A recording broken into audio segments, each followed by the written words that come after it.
a shift in the coverage. There was this first kind of year and a half of, gee whiz, unbelievable. Can you believe that they're making this money? That was the question. Can you believe that they're making this money? And every deal was bigger than the next, and every deal is the largest deal since RJR. I think that conversation has now changed, and it's no longer can you believe that they're making this money. It's now how are they making this money? And I think that's what's taken place. Is that negative? At some level, I guess it is, and I think that in part because journalists are getting more wise to what's going on, I think they are becoming more and more skeptical because they understand some of these process issues more than they have historically. Do you think you guys on the whole are getting a fair shake? Absolutely. Fair enough. I will say from having conversations not on stages with folks at firms like yours, I must say it's the first time I've heard that. So, final question, because we're running short on time, which is this: CD&R, and I don't know if this is your choice individually, but CD&R chose not to join, or is not part of the Private Equity Council, the new trade group, or at least as of now is not part of the PEC. Is there do you believe that private equity group market as a whole does need some sort of lobbying in Washington, or do you feel it's kind of a waste of time, money, and effort?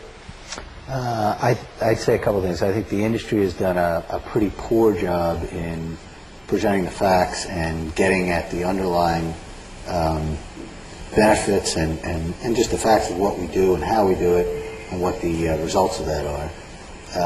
Whether or not a single industry group, lobbying group, is the right answer, I'm more skeptical. I think you got to do it. You got to win a battle of 1,000 little skirmishes, and I think you have to be patient, because I think the negligence on the part of the industry, if there is such an industry that thinks and speaks with one voice, has been going on for a while. So you can't expect in a rapid fire of throwing money and hired guns at the problem to make the changes.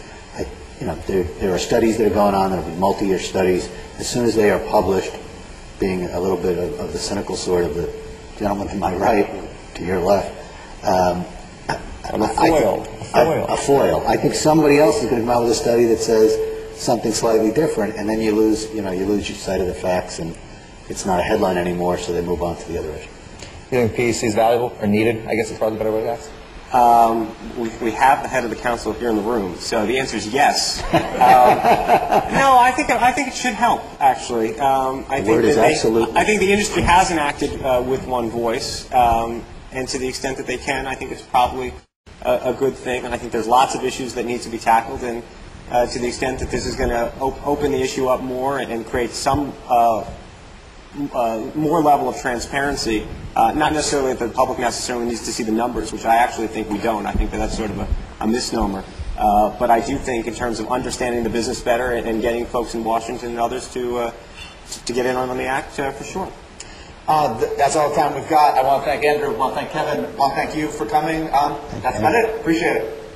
Thank you.